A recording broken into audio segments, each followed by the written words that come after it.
Ada yang sama gak sih sama aku? Cuma nyium aroma masakan, berat badan langsung nambah. Gimana gak nambah? Nyium aromanya sambil makan nasi satu bakul. Ada yang penasaran aku bikin apa? Yuk kepoin videonya.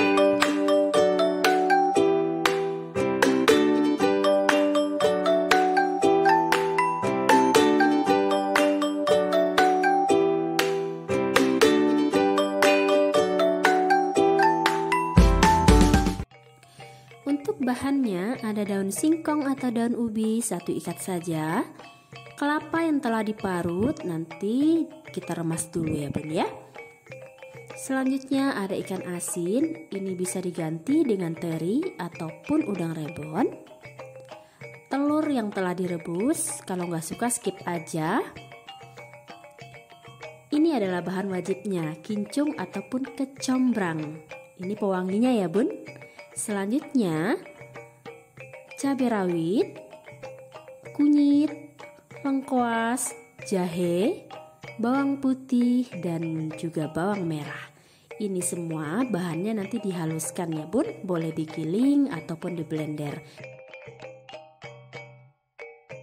Pertama taburi garam di daun singkong, setelah itu diremas. Kebetulan ini daun singkongnya aku tumbuk ya bun, karena kebetulan beli di pasar daunnya keras-keras dan tua. Ya udah, takut mubazir. Tenang, tapi tetap nikmat kok bun. Setelah ini dicuci bersih ya bun ya. Nah, ini penampakannya setelah dicuci. Ya nggak terlalu hancur kok bun, ini tetap nikmat kok. Dan untuk ikan asinnya kita bakar terlebih dahulu ya bun ya. Boleh di kompor atau boleh di bara api atau apapun deh, yang penting dibakar bun sampai mengeluarkan wangi. Nah ini dia bun bahan wajibnya ya yang aku bilang tadi, kincung atau kecombrang. Kita buang dari kulit kerasnya, ambil bagian lembutnya aja ya. Kita potong-potong, ambil bagian dalamnya aja ya bun ya, karena bagian luarnya itu keras bun. Selanjutnya haluskan lengkuas, jahe, kunyit. Bunda bisa menggunakan blender, tapi di sini aku cukup menggunakan alat tradisional saja. Biar makin nikmat bun, biar ada kerjaan. Masukkan bawang putih. Selanjutnya cabai rawit. Ini digiling hingga halus ya bun ya, secara bergantian. Nanti terakhir kita masukkan bawang merahnya satu persatu. Setelah halus, nanti kita masukkan di wajan ya bun ya.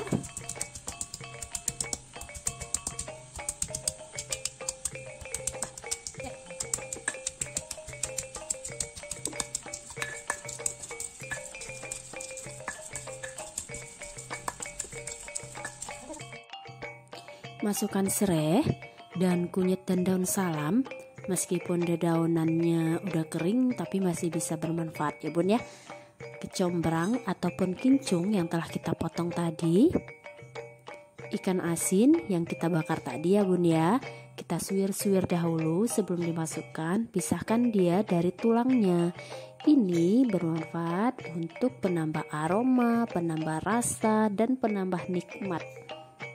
Ya pokoknya mantul deh bun. Peras kelapa yang telah diparut tadi hingga mengeluarkan santan ya bun.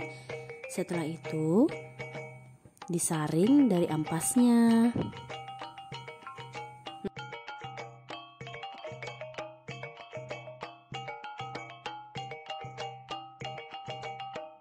Jangan lupa masukin telur yang telah direbus tadi ya bunda.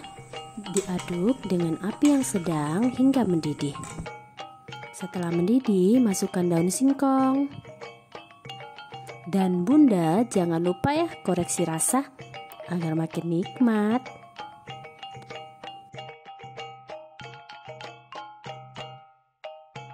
Gulai daun singkong kincung telah jadi. Nah, kebayang gak bun? Bakal ngabisin nasi satu bakul nih bun.